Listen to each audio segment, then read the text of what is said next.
નમસ્તે વિદ્યાર્થી દર્શક મિત્રો, આપણે અગાઉના લેક્ચરમાં ભૂલ સુધારણા નોંધ અંગેની વિસ્તૃતમાં માહિતી મેળવી હતી કે જો ભૂલ સુધારણા નોંધ થઈ હોય એટલે કે જો કોઈ પણ પેઢી દ્વારા ભૂલ થઈ હોય તો એની સુધારણી કેવી રીતે, એમાં આપણે જોયું કે બે સ્ટેપ છે એમાં દાખલો ગણવાનો થાય.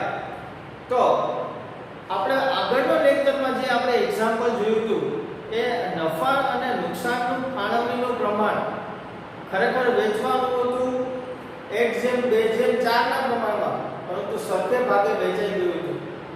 તો એના પછી આપણે મૂડી પર વ્યાજ અંગેની ચર્ચા કરવાના છે કે જો મૂડી પર વ્યાજ એ ગણવાનું ભૂલાઈ ગયું હોય તો કેવી રીતના દાખલો ગણવો. તો રકમ જોઈએ, એક એક્ઝામ્પલ જોઈએ જે ખાસ મોસ્ટ ઇમ્પોર્ટન્ટ છે, અને મૂડી પર વ્યાજ અને સેમ ઉપાડ પર વ્યાજ એ તમને કીધેલું છે, બોર્ડમાં પણ પૂછવામાં આવેલા છે 18 અને 19 માં, ખાસ મોસ્ટ ટાઈમ છે. તો મૂડી પર વ્યાજ ગણવાનું જો ભૂલાઈ ગયું હોય તો કેવી રીતના દાખલો ગણવો. તો રકમ જોઈએ તો કે રામ, લક્ષ્મણ અને સીતા એક પેઢીના ભાગીદારો છે. તારીખ 1/4/2016 એટલે કે શરૂઆતમાં શરૂની મૂડી અનુક્રમે ₹40,000, ₹30,000 અને ₹80,000 હતી. વર્ષના અંતે નફાની વહેંચણી કર્યા પછી માલુમ પડ્યું કે મૂડી પર 12% લેખે વ્યાજ ગણવાનું તો રહે જ ગયું છે. તો આપણે તો મૂડી પર વ્યાજ ગણવાનું છે તો સિમ્પલ આપણે પહેલું સ્ટેપ જોઈએ તો કે મૂડી પર 12% લેખે આપણે વ્યાજ ગણીએ. મૂડી પર 12% લેખે વ્યાજ એ આપણે પહેલા તો ગણવું પડે. તો મૂડી રામની કેટલી છે તો કે 40,000. 40,000 ના 12% તમે કરો એટલે 4800 રૂપિયા આવે. આ પ્લસ થાય, કારણ તો કે આપણે જે સુધારવાનું છે એ હંમેશા પ્લસમાં થાય. આપણે આગળના લેક્ચરમાં જોયું હતું કે જે સાચું હોય એ પ્લસ થાય. આ મૂડી પર વ્યાજ રહી ગયું છે તો હવે આપણે લખવાનું છે એ આપણે પ્લસ કરવાનું થાય. તો મૂડી પર વ્યાજ 48 તો રામનું આવશે. એવી રીતે લક્ષ્મણ છે એટલે 30,000, એને પણ મૂડી પર વ્યાજ કેટલા ટકા છે તો કે 12%. એટલે કે 30,000 ના 12% તમે કરો એટલે પ્લસ 3600 રૂપિયા મૂડી પર વ્યાજ આવશે. અને એવી જ રીતના સીતાનો તમે મૂડી પર વ્યાજ ગણો 80,000 ના 12% કરો એટલે તમને 9,600 રૂપિયા મૂડી પર વ્યાજ છે એ થાય. તો હવે પછી આના પછીનું નેક્સ્ટ સ્ટેપ કયું કરવું તો કે આના પછીનું નેક્સ્ટ સ્ટેપ એ આપણું માઈનસમાં થશે, કારણ તો કે મૂડી પર વ્યાજ આપણે 12% લેખે આપવાનું રહી ગયું હતું એ તો હવે આપણે ગણી નાખ્યું મૂડી પર વ્યાજ. તો હવે મૂડી પર વ્યાજ છે એ ભાગીદારો માટે પોતાને આવક થશે, અને પેઢીની આપણે જોવા જાય તો પેઢીની એક જગ્યાએ ખર્ચ થશે, કારણ કે મૂડી પર વ્યાજ એ ભાગીદારોને ચૂકવવું પડે પેઢીએ. એટલે પેઢીનો જે કંઈ પણ નફો છે એમાં ત્રણેય રકમનો તમે સરવાળો કરો એટલે કે 3900 પ્લસ 3600 અને 9600. તો આ 18,000 જવાબ આવે. ત્રણેય રકમનો તમે સરવાળો કરો તો 18,000 રૂપિયા આવે. તો આ 18,000 રૂપિયાની ધંધામાં ખોટ પડી કે નહીં ભાગીદારી પેઢીમાં? કારણ તો કે ખરેખર આપણે ભાગીદારોને મૂડી પર વ્યાજ ચૂકવ્યું, તો મૂડી પર વ્યાજ ચૂકવીએ એટલે ભાગીદારો જે છે એને રૂપિયા મળે, અને પેઢીમાંથી રૂપિયાની એટલી ઘટ થાય, કારણ કે પેઢીમાંથી આ રૂપિયા ચૂકવવાના છે. તો પેઢીમાં જે કંઈ પણ 18,000 રૂપિયાની ખોટ થઈ તો એ પણ પરસ્પર ભાગીદારો વચ્ચે વેચાશે. તો કે હા. તો કે એના પછીનું જે સ્ટેપ છે એ કેવી રીતના થાય તો કે મૂડી પર વ્યાજ આપણે ગયું એમાં 18,000 રૂપિયામાં એટલે કે નફામાં થયેલ ઘટાડો વહેંચણી એટલે 18,000 રૂપિયા એ નફામાં ઘટશે. તો નફામાં ઘટે એટલે આપણે અહીંયા બધી જ રકમ રકમ છે માઈનસમાં લખવી પડે, કારણ તો કે નફામાંથી એ રૂપિયા ઘટ્યા એટલે આપણે માઈનસ કરવાના. તો હવે આપણો નફો કેટલો છે કે 4100, 3600 અને 9600 એટલે કે 18000 રૂપિયા. આ 18000 રૂપિયાને જો તમને દાખલામાં એવું કીધું હોય કે નફા નુકસાન ફાળવણીનું પ્રમાણ છે કે તો કે નહીં, તો જો નફા નુકસાન ફાળવણીનું પ્રમાણ ન હોય તો સત્ય ભાગે વેચવાના થાય 18000 એટલે -6000 -6000 અને -6000. તો હવે તમે કેલ્ક્યુલેટરની મદદથી તમે આનો સરવાળો કરો. +3900 -6000 એટલે -1200 આવશે. એવી રીતના +3600 -6000 એટલે -2400 આવશે. એવી જ રીતના +9600 અને -6000 એટલે +3600 આવશે. તો બસ આપણા નિયમ પ્રમાણે ભૂલ સુધારણા નોંધ કરવાની. માઈનસ હોય એ ઉધાર થાય અને પ્લસ હોય એ જમા થાય. માઈનસ શું છે તો કે ગ્રામ ના મૂડી અથવા ચાલુ ખાતે ઉધાર કેટલા તો કે 1200. પછી લક્ષ્મણના મૂડી અથવા ચાલુ ખાતે ઉધાર કેટલા તો કે 2400.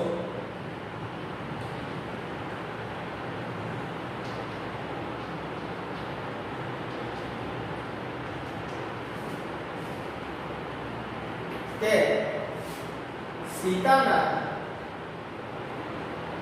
મૂડી અથવા ચાલુ ખાતે જમા કેટલા રૂપિયા તો કે 3600.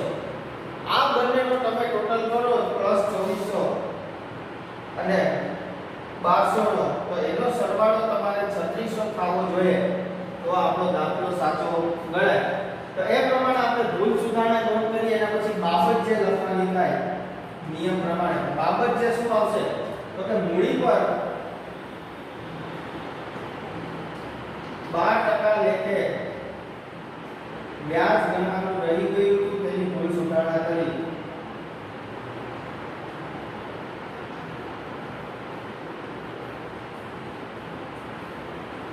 તેની ભૂલ સુધારણા કરી.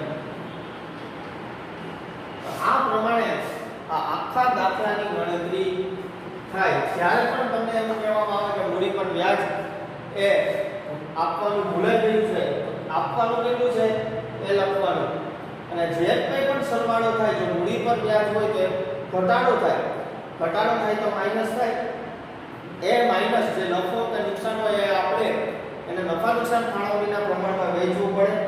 અને નિયમ પ્રમાણે જો માઈનસ જવાબ આવે તો ઉધાર થાય અને પ્લસ જવાબ આવે તો એ તમારે જમા થાય છે તે ભાગીદારોના મૂડી કે ચાલુ ખાતે. તો આ છે આપણો મૂડી પર વ્યાજ જો ગણવાનું રહી ગયું હોય તો એના પછી સેમ એવી જ રીતના કે જ્યારે તમને ઉપાડ પર વ્યાજ ગણવાનું જો ભૂલાઈ ગયું હોય તો કેવી રીતના દાખલો કરવો. તો આપણો ઉદાહરણ પ્રમાણે જે આગળનો દાખલો જોયો હતો એ જ આપણે ઉદાહરણ પ્રમાણે આ દાખલો જોઈએ કે ભાગચંદ્ર, દર્શના અને અંકિત 5:3:2 ના પ્રમાણમાં નફો નુકસાન વહેંચતા ભાગીદારો છે. વર્ષના અંતે હિસાબો તૈયાર કર્યા પછી માલુમ પડ્યું કે ઉપાડ પર વ્યાજ 1800 અને 600 ગણવાનું રહી ગયું છે. તો ભૂલ સુધારણા નોંધ કરો. જ્યારે આપણે મૂડી પર વ્યાજ ગણતા હતા ત્યારે આપણે જોયું હતું કે મૂડી પર વ્યાજ ગણ્યું આપણે એ ખરેખર ભાગીદારો માટે આવક હતી અને પેઢી માટે એક નુકસાન હતું. કારણ કે એમાંથી મૂડી આપણે ગણીએ તો મૂડી જે પણ વ્યાજ ગણવાનું છે એને કારણે પેઢીમાં એટલી રકમનો ઘટાડો થાય તો એ આપણે માઈનસ કરતા હતા. તો હવે આપણે આ દાખલામાં માઈનસ શું કરીશું તો કે આ દાખલામાં આપણે માઈનસ શું કરવાનું છે તો કે ઉપાડ પર વ્યાજ. આ ઉપાડ પર વ્યાજ છે કે કોઈ ભાગીદાર ઉપાડ કરે અને ઉપાડ પર વ્યાજ કેવી રીતે આપવામાં આવે? જો કોઈ ભાગીદાર ઉપાડ કરતો હોય તો ઉપાડ પર વ્યાજ કોણ વસૂલ કરશે તો કે પેઢી વસૂલ કરશે. તો પેઢી માટે આવક થઈ કે નહીં? તો કે હા. તો જ્યારે પણ આવી રીતના ઉપાડ પર વ્યાજ ગણવાનું થાય ત્યારે આપણે અહીંયા શું આવશે? ભાલચંદ્ર, દર્શના અને અંકિત. તો આપણે આમાં ઉપાડ પર વ્યાજ જે છે માઈનસ કરવું પડશે, કારણ કે પેઢી માટે એક આવક છે. તો ઉપાડ પર વ્યાજ કેટલું ગણવાનું છે?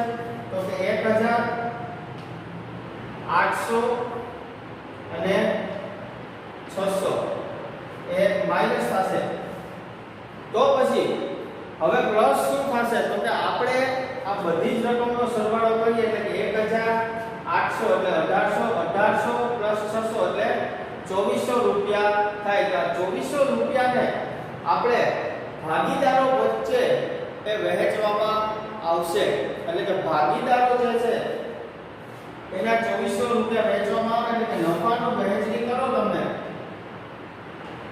નફાની વહેંચણી કરતા તો 2400 રૂપિયા જે છે એને તમે 5/3/2 ના પ્રમાણમાં વેચો તો એનો જવાબ 1200, 720 અને 480 પ્લસમાં આવે. તો હવે તમારે આનો ટોટલ કરો તો આનો જવાબ પ્લસ 200 રૂપિયા આવશે. 1200 માંથી 1000 જાય એટલે 200, 720 માઈનસ 800 એટલે કેટલા આવે? અહીંયા માઈનસ 80 રૂપિયા આવે. 800 માંથી તમે 720 બાદ કરો તો એના પછી 600 રૂપિયામાંથી 480 બાદ કરો તો માઈનસ કેટલા આવશે? તો કે 120 રૂપિયા. તો બસ આપણા નિયમ પ્રમાણે માઈનસ હોય ઉધાર અને પ્લસ હોય એ જમા. તો આની ભૂલ સુધારણા નોંધ કઈ રીતના થાય? તો કે માઈનસ કોના છે? તો કે દર્શનાના. તો કે દર્શનાના મૂડી અથવા ચાલુ ખાતે ઉધાર કેટલા રૂપિયા? તો કે 80 રૂપિયા. પછી કોણ છે? તો કે અંકિત. અંકિત ના મૂડી અથવા ચાલુ ખાતે ઉધાર કેટલા રૂપિયા? તો કે 120. તે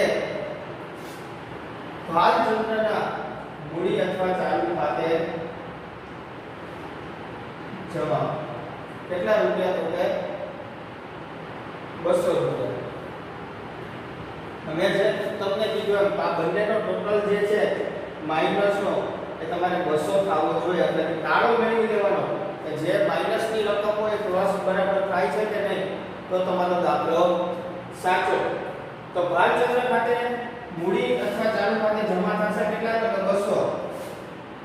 બાબત જેમ આપણે શું લખશું? તો કે ઉપાડ પર વ્યાજ આપવાનું રહી ગયું હતું તેની ભૂલ સુધારણા કરી.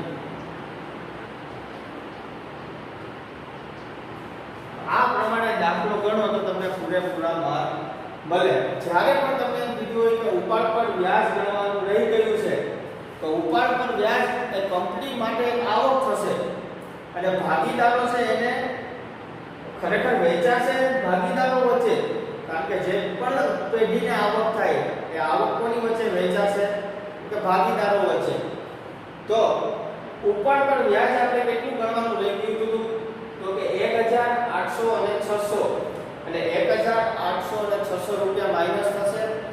આ બંનેનો આ ત્રણેયનો તમે સરવાળો કરો એટલે 2400 રૂપિયા આવે. આ 2400 રૂપિયા એટલે કે નફો થયો તો નફો તમારો હંમેશા પ્લસમાં હોય.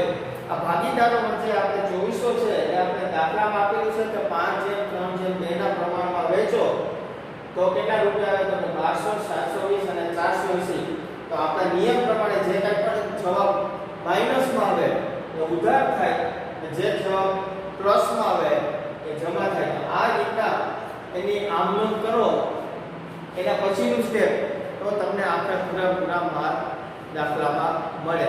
તો આજે આપણે અહીં સુધી રાખીએ તો આપણો કોન્સેપ્ટ જે ભૂલ સુધારણાનો હતો એ અહીંયા પૂરો થાય છે. હવે પછી આગળના ટોપિકમાં જે આગળનો ટોપિક છે એના વિશે વિસ્તૃતમાં ચર્ચા કરીશું.